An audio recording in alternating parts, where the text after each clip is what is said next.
मित्रों, एक बार पुनः Narayan classes biology for neat and other exam में आपका हार्दिक स्वागत है। आज की वीडियो में हम लोग एनसीईआरटी की कक्षा 9 की पुस्तक का अध्ययन करेंगे, जिसमें एक चैप्टर है जीवन की मौलिक इकाई कोशिका, जिसको हम सेल कहते हैं। आइए देखते हैं पहला पॉइंट क्या है कि किसी भी जीव की जो संरचना होती है, उसका जो आकार होता है या प्रकार होता है, उसमें बहुत अंतर होता है। आपने मक्खी देखी है, मच्छर देखा है, घोड़ा देखा है, हाथी देखा है, केचुआ, जोंक, ये जो जानवर हैं इनमें बहुत ज्यादा अंतर है और इसी अंतर को जैव विविधता या बायोडायवर्सिटी कहते हैं। कि ये जो सजीवों के आकार में, प्रकार में, संरचना में अंतर है, इसी को हम जैव विविधता के नाम से जानते हैं। अगला है कि सन 1665 में रॉबर्ट हुक ने कार्क की एक महीन काट में सूक्ष्मदर्शी के सहायता से बहुत छोटे छोटे कोष्ठक देखे, बहुत छोटे छोटे कमरे देखे, और जो मधुमक्खी के छत्ते के समान थे, जैसे मधुमक्खी के छत्ते में छोटे छोटे कोष्ठक होते हैं, वैसे ही कार्क की महीन काट में सूक्ष्मदर्शी की सहायता से 1665 में रॉबर्ट हुक ने देखा और इन कोष्ठकों को रॉबर्ट हुक ने सेल नाम दिया, जिसको कोशिका कहते हैं। और ये जो कार्क की कोशिकाएं थी, ये मृत थी, ये मरी हुई थी, जीवित कोशिका नहीं थी। अगला पॉइंट है कि कोशिका का जो अध्ययन है, कोशिका के बारे में जो भी अध्ययन है, उस विज्ञान की शाखा को कोशा विज्ञान या साइटोलॉजी कहते हैं। और इसके जनक, जो साइटोलॉजी के जनक हैं, ये भी रॉबर्ट हुक माने जाते हैं। अगला पॉइंट है कि जो सेल शब्द है, ये लैटिन भाषा सेलुला से बना है और जिसका अर्थ होता है एक छोटा कमरा या बंद कोठरी। जैसे माचिस की डिब्बी होती है, वैसे ही कोशिका की संरचना चारों तरफ से बंद है। अगला पॉइंट है जीवित कोशिका को, जो जीवित कोशिका है उसे जीवन की इकाई कहा जाता है। क्यों कहा जाता है? कि जो जीवों की सूक्ष्म, सबसे छोटी, संरचनात्मक और क्रियात्मक इकाई, संरचना के रूप में और क्रिया के रूप में जो भी इकाई है वो कोशिका कहलाती है। कैसे संरचनात्मक इकाई है और कैसे क्रियात्मक इकाई है, इसको अगले पॉइंट में देखेंगे। प्रत्येक जीवधारी की संरचना, कोई भी जीवधारी हो, उसकी जो संरचना है वो कोशिका से बनती है। बिना कोशिका के किसी भी जीव की संरचना हो नहीं सकती है, चाहे वो पौधा हो या जंतु। एक अथवा अनेक कोशिकाओं से मिलकर बने होते हैं। कोई पौधा या जंतु ऐसा भी हो सकता है जो केवल एक कोशिका से बना हो या एक से अधिक कोशिका से मिलकर बना हो। तो बिना कोशिका के अगर किसी जीव की रचना संभव नहीं है, तो ये संरचनात्मक इकाई है। अगला पॉइंट है क्रियात्मक दृष्टि से, क्रिया की दृष्टि से, कार्य करने की दृष्टि से प्रत्येक कोशिका अपने आप में एक संपूर्ण जीवधारी होती है। एक कोशिका में वो सारे कार्य होते हैं, जिसमें वो सभी जैविक क्रियाएं होती हैं जो एक जीवधारी में होती है। एक बड़े शरीर संरचना वाला जीव जितनी भी क्रियाएं करता है, उतनी ही क्रियाएं एक कोशिका से बने जीव द्वारा भी होती है। इसीलिए कोशिका को क्रियात्मक इकाई भी कहा जाता है। अगला पॉइंट है किसी भी जीवधारी का जो विशिष्ट आकार होता है, जो उसकी आकृति होती है या विभिन्न जैविक क्रियाएं होती हैं, वो कोशिकाओं द्वारा ही संपादित होती हैं। कोशिका में ही वो सारी क्रियाएं होती हैं। कोशिका के कारण ही उसका आकार और प्रकार निश्चित होता है, बना होता है। अगला पॉइंट है सन 1674 में एंटनी वान ल्यूवेनहॉक, वैज्ञानिक का नाम है एंटनी वान ल्यूवेनहॉक, ने उन्नत प्रकार के सूक्ष्मदर्शी अच्छे प्रकार के सूक्ष्मदर्शी द्वारा पहली बार जीवाणु, जिसको हम बैक्टीरिया कहते हैं, इसको देखा था। और ये मुक्त कोशिका की खोज की थी किसने? एंटनी वान ल्यूवेनहॉक ने। जीवाणु की भी खोज उन्होंने ही की है। पहली बार इन्होंने अच्छे प्रकार की सूक्ष्मदर्शी से जीवाणुओं को एक मुक्त कोशिका के रूप में देखा था। अगला पॉइंट देखते हैं। रॉबर्ट ब्राउन ने 1831 में, सन याद रखिएगा, रॉबर्ट ब्राउन नाम याद रखिएगा। रॉबर्ट ब्राउन ने 1831 में कोशिका में केंद्रक न्यूक्लियस की खोज की। आगे चल करके न्यूक्लियस के बारे में भी पढ़ेंगे कि केंद्रक क्या है, इसके कार्य क्या है। अगला पॉइंट है मैथियास स्लाइडेन, नाम है वैज्ञानिक का। ये एक वनस्पति शास्त्री है, मतलब ये पौधों के बारे में अध्ययन किया है। 1836 में बड़ी संख्या में पादप ऊतकों का अध्ययन किया कि पौधे कैसे बने हैं, उनके ऊतक कैसे हैं, और ये बताया कि ये जो ऊतक है ये एक प्रकार की या अनेक प्रकार की कोशिकाओं से मिलकर बने होते हैं। नाम क्या है? Matthias Schleiden. 1836 में पादप ऊतकों का अध्ययन किया। अगला पॉइंट है थियोडोर स्वान। ये एक जंतु शास्त्री हैं, जंतुओं की विविध प्रकार के जंतुओं की कोशिकाओं का अध्ययन किया। और ये दोनों लोगों ने, मैथियास स्लाइडेन और थियोडोर स्वान, जिसको हमने लिखा है कि स्लाइडेन और स्वान ने मिलकर के कोशिका सिद्धांत, जिसको हम कहते हैं सेल थ्योरी, इसका प्रतिपादन किया। और सेल थ्योरी में दिया क्या? कोशिका सिद्धांत के अनुसार, कोशिका जो सिद्धांत स्लाइडेन और स्वान ने दिया, इसमें कहा गया है कि सभी पौधे और जंतु के शरीर जो है वो कोशिकाओं अथवा उनके द्वारा उत्पादित पदार्थों से बने होते हैं। इस कोशिका सिद्धांत के अनुसार कोई भी जीव होगा, चाहे वो पादप हो और चाहे वो जंतु हो, वो कोशिका से बना है अथवा कोशिका से बने हुए पदार्थों से उसका निर्माण हुआ है। 1855 में एक वैज्ञानिक थे बिरचो। बिरचो ने कहा कि नई कोशिकाओं की उत्पत्ति पूर्ववर्ती कोशिकाओं के विभाजन से होती है। इसका तात्पर्य क्या है कि बिरचो ने कहा कि कभी भी किसी भी कोशिका का निर्माण तभी हो सकता है जब उससे पहले कोशिका हो।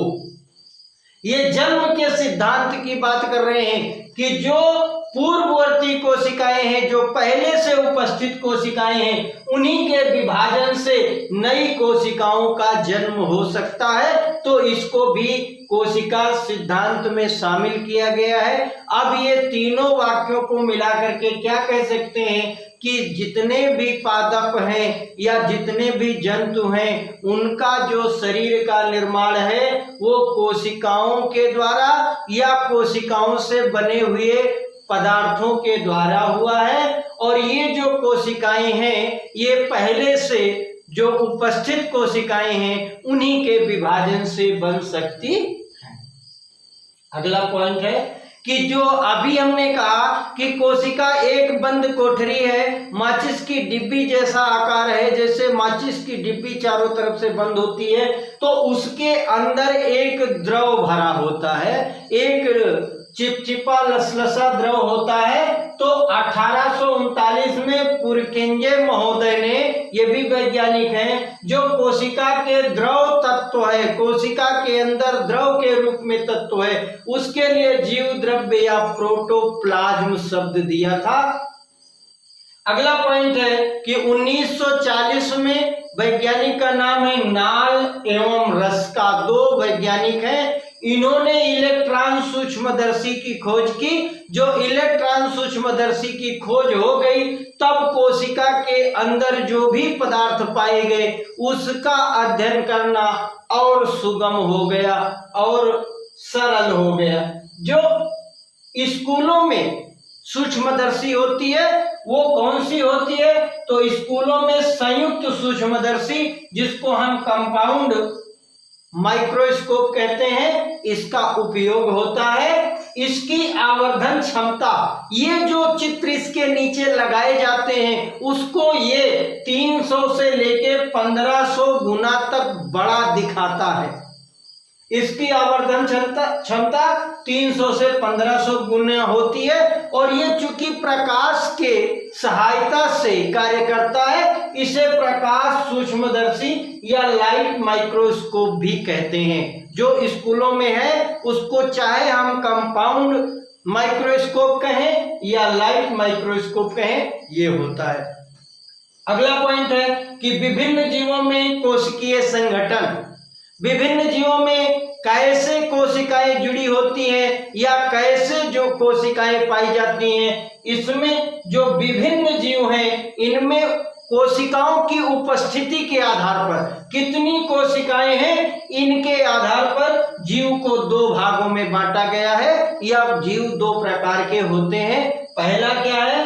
एक कोशिकीय जीव, यूनिसेलुलर ऑर्गेनिज्म। एक कोशिकीय जीव ऐसे जीव हैं जिनका पूरा का पूरा शरीर ही एक कोशिका का बना होता है। इसका उदाहरण है जीवाणु, बैक्टीरिया, अमीबा और खमीर, जिसको हम ईस्ट कहते हैं। ये एक कोशिकीय जीव हैं। दूसरा है बहुकोशिकीय जीव, मल्टी सेलुलर ऑर्गेनिज्म, जिसको कहते हैं कि जो छोटे पौधे हैं या जो बड़े पौधे हैं, छोटे जंतु हैं या बड़े जंतु हैं, उनका शरीर जो है एक से अधिक कोशिकाओं से बना होता है, इसलिए इनको हम बहुकोशिकीय जीव कहते हैं। अगला पॉइंट है, जो छोटे पौधे या छोटे जंतु हैं, बहुत सरल जंतु हैं, जैसे स्पाइरोगाइरा, वॉलबॉक्स, इनमें कोशिकाओं की संख्या कुछ सैकड़ों से लेकर के 200, 400, 500 से लेकर के कुछ हजार तक होती है, 2, 4, 6 हजार तक होती है। और जो बड़े पौधे होते हैं, जो बड़े पौधे हैं या बड़े जंतु हैं, जैसे मनुष्य की बात करते हैं, बरगद की बात करते हैं, पीपल की बात करते हैं, तो इनमें कोशिकाओं की संख्या जो है वो लगभग 1 लाख करोड़ या 10 खरब या 10 की घात 14 तक होती है। तो हमने कोशिकाओं की संख्या के आधार पर ये देखा कि कुछ ऐसे जीव हैं जिनका पूरा शरीर एक ही कोशिका में बना होता है, और दूसरे ऐसे जीव हैं जिनका शरीर 100, 200, 1000, 2000 तक है, और ऐसे भी जीव हैं जिनकी का शरीर 1 लाख करोड़ या 10 खरब जैसे कोशिकाओं से मिलकर बना है। जैसे मनुष्य की बात आती है तो मनुष्य में लगभग 10 खरब कोशिकाएं होती हैं। आइए देखते हैं एक कोशिकीय और बहुकोशिकीय जीवों में अंतर क्या होता है। जो एक कोशिकीय जीव हैं और जो बहुकोशिकीय जीव हैं, इनमें पहला पॉइंट क्या है कि जो एक कोशिकीय जीव हैं इनका पूरा शरीर एक कोशिका से बना होता है। दूसरा है जो बहुकोशिकीय जीव हैं उनका शरीर अनेक कोशिकाओं से मिलकर बनता है। अगला पॉइंट है, एक कोशिका की क्षति हो जाने से, अगर एक कोशिका का नुकसान हो जाए तो जीव की मृत्यु हो जाती है, अगर एक कोशिकीय जीव है तो। दूसरे में एक कोशिका की मृत्यु का जीव पर बहुत अधिक प्रभाव नहीं पड़ता है। जैसे मनुष्य की यदि एक उंगली कट जाए तो क्या मर जाएगा? नहीं मरेगा। तो एक कोशिका की मृत्यु का जीव पर कोई बहुत अधिक प्रभाव नहीं पड़ता है। अगला पॉइंट है, एक कोशिकीय में एक ही कोशिका द्वारा जब मृत्यु से पहले, एक ही कोशिका द्वारा मृत्यु से पहले ही जीव द्रव्य का विभाजन कर देने से जीव द्रव्य की निरंतरता बनी रहती है। यदि कोई कोशिका मरने से पहले विभाजित होकर के 2 कोशिकाएं बना ले तो उसका जो जीव द्रव्य है वो अगली पीढ़ी में चला जाएगा, नई कोशिका में चला जाएगा। इसलिए ये जो अकोशिकीय जीव हैं ये अमर कहलाते हैं। अमीबा की बात करते हैं, अमीबा अमर है। अगला पॉइंट है इसमें बहुकोशिकीय में कि जीवन काल की अपेक्षा, जो जीवन काल होता है वो अपेक्षाकृत बड़ा होता है, ज्यादा दिनों तक ये जीवित रहते हैं। बहुकोशिकीय जीवों को अमर नहीं माना जाता है, ये मृत्यु को प्राप्त होते हैं। अगला पॉइंट है एक कोशिकीय जीव में एकमात्र कोशिका जनन में भाग लेती है। अरे एक ही कोशिका है तो वो जनन में भी भाग लेगी, वही कोशिका शोषण में भाग लेगी, वही कोशिका पोषण में भाग लेगी। तो चाहे वो जनन हो, चाहे पोषण हो, चाहे प्रजनन हो, एक ही कोशिका भाग लेती है। जबकि इसमें बहुकोशिकीय में केवल विशिष्ट कोशिकाएं जनन में भाग लेती हैं, सभी कोशिकाएं नहीं। जो जनन करने में समर्थ हैं वही कोशिकाएं जनन में भाग लेती हैं। अगला पॉइंट है इसका उदाहरण है एक कोशिकीय जीव का अमीबा, पैरामीशियम, युगलिना, क्लेमाइडोमोनास आदि। और इसमें जो बहुकोशिकीय हैं वो कवक भी हो सकता है, पौधे भी हैं, मनुष्य, हाथी, घोड़ा, ऊंट जो भी है वो बहुकोशिकीय जीव के अंतर्गत आता है। अगला पॉइंट है कोशिका का आकार एवं आकृति। कोशिका कितनी बड़ी है और कैसे दिखती है इसकी बात कर रहे हैं। तो सामान्य जो कोशिका है, एक नॉर्मल रेंज की बात कर रहे हैं, उसका व्यास 0.5 माइक्रोन, या इसको अगर मिलीमीटर में नापे तो 0.0005 मिलीमीटर से 20 माइक्रोन या 0.02 मिलीमीटर तक होती है। इसी के बीच सारी कोशिकाएं मानी जाती हैं जो नॉर्मल होती हैं। अपवाद स्वरूप अभी आगे पढ़ेंगे। जो कोशिकाओं को केवल सूक्ष्मदर्शी द्वारा ही देखा जा सकता है, इन्हें नंगी आंखों से कभी देखा नहीं जा सकता। अगला पॉइंट है माइकोप्लाज्मा लैडलवाई, नाम है ये माइकोप्लाज्मा लैडलवाई या माइकोप्लाज्मा गैलीसेप्टिकम। इसी को हम नाम देते हैं पीपीएलओ, प्लूरोनिमोनिया लाइक ऑर्गेनिज्म। ये अब तक ये जो कोशिकाएं हैं पीपीएलओ, ये अब तक की जितनी भी ज्ञात कोशिकाएं हैं, जिनकी भी जानकारी मिल चुकी है, उन कोशिकाओं में सबसे छोटी कोशिकाएं हैं। अगर क्वेश्चन आ जाए सबसे छोटी कोशिका कौन है, तो उसमें या तो माइकोप्लाज्मा लैडलवाई नाम लिखा होगा, या माइकोप्लाज्मा गैलीसेप्टिकम, या पीपीएलओ, प्लूरोनिमोनिया लाइक ऑर्गेनिज्म, ये नाम है उसके। ये अब तक की सबसे छोटी ज्ञात कोशिका है और इनका जो व्यास होता है वो 0.1 माइक्रोन से 0.3 माइक्रोन के बीच में होता है। अगला पॉइंट है जो शुतुरमुर्ग, ऑस्ट्रिच जिसको कहते हैं, उसका अंडा संभवतः सबसे बड़ी कोशिका है, क्योंकि उसका अंडा एक ही कोशिका से बना होता है और इसका व्यास जो है 135 से लेकर के 170 मिलीमीटर तक होता है। अगला पॉइंट है एसिटेबुलेरिया, एक कोशिका से बना हुआ, केवल एक कोशिका से बना हुआ शैवाल है कि एसिटेबुलेरिया नामक एक कोशिकीय शैवाल है जिसकी लंबाई लगभग 10 सेंटीमीटर होती है। एक ही कोशिका से बना हुआ है, शैवाल है, नाम उसका एसिटेबुलेरिया है। अगला पॉइंट है अलसी, जूट, सन, आप लोगों ने देखा होगा पटसन या सनई। ये ऐसे हैं जो रेशेदार पौधे हैं, इनमें रेशा निकलता है और ये लंबी लंबी तंतु जैसी कोशिकाएं हैं। इनके जो रेशे हैं वो एक धागे जैसी कोशिकाएं हैं जिनकी लंबाई 2 सेंटीमीटर से लेकर के 55 सेंटीमीटर तक हो सकती है। तो ये जो अलसी, जूट, सनई है, या रेशेदार जो पौधे हैं, इनमें जो लंबी लंबी कोशिकाएं हैं, इनकी लंबाई 2 से 55 सेंटीमीटर के बीच में हो सकती है या होती है।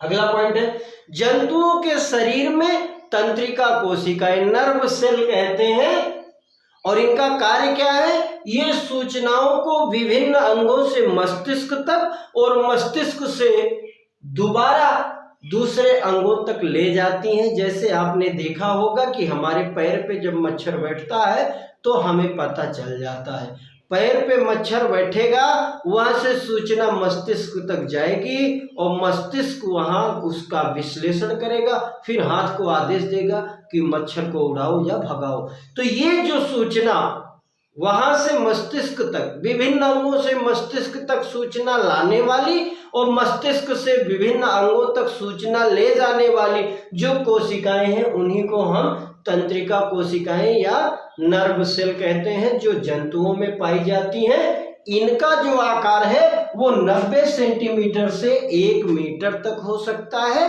या इससे अधिक लंबी भी हो सकती है।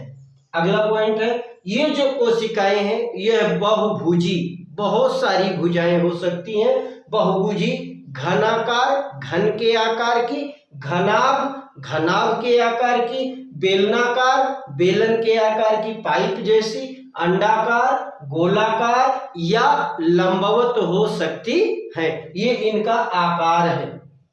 ये ऊपर जो पढ़े ये इनकी आकृति है, कितनी लंबी चौड़ी है, माप है, और ये इनका क्या है? आकार है। वो बहुभुजी, घनाकार, घना, बेलनाकार, अंडाकार, गोलाकार या लंबवत हो सकती हैं। आइए अब पढ़ते हैं कोशिकीय संगठन। कोशिका बनी कैसे होती है, कोशिका के अंदर कौन कौन से पदार्थ पाए जाते हैं, वो इसको कोशिका संगठन के अंतर्गत पढ़ेंगे। तो प्रत्येक कोशिका को जब हम सूक्ष्मदर्शी से देखते हैं, ऐसे तो दिखाई नहीं पड़ेगी, तो प्रत्येक कोशिका में 3 प्रमुख घटक दिखाई देते हैं या 3 प्रमुख घटक होते हैं। वो कौन कौन से हैं? पहला है प्लाज्मा झिल्ली, प्लाज्मा मेम्ब्रेन या इसी को कहते हैं कोशिका कला। कोशिका के ऊपर पाई जाने वाली जो झिल्ली है इसी को कोशिका कला कहते हैं। दूसरा है केंद्रक, न्यूक्लियस, और तीसरा है कोशिका द्रव्य, प्रोटोप्लाज्म। ये जो तीनों घटक हैं, चाहे वो प्लाज्मा झिल्ली हो, केंद्रक हो या कोशिका द्रव्य हो, ये तीनों घटक कोशिका के कार्यात्मक क्षेत्र हैं। कोशिका इन्हीं क्षेत्रों में कार्य करती है और जो कोशिका को जीवित अवस्था में रखने के लिए उत्तरदायी है। अगर इन तीनों में से कोई भी चीज डैमेज होती है, क्षति होती है, तो कोशिका जीवित नहीं रहेगी और इनके बारे में हम लोग अगली वीडियो में पढ़ेंगे। यदि वीडियो अच्छा लगा हो तो लाइक करिए, मित्रों तक पहुंचाइए, चैनल को सब्सक्राइब करिए। मिलते हैं अगले वीडियो में, तब तक के लिए धन्यवाद।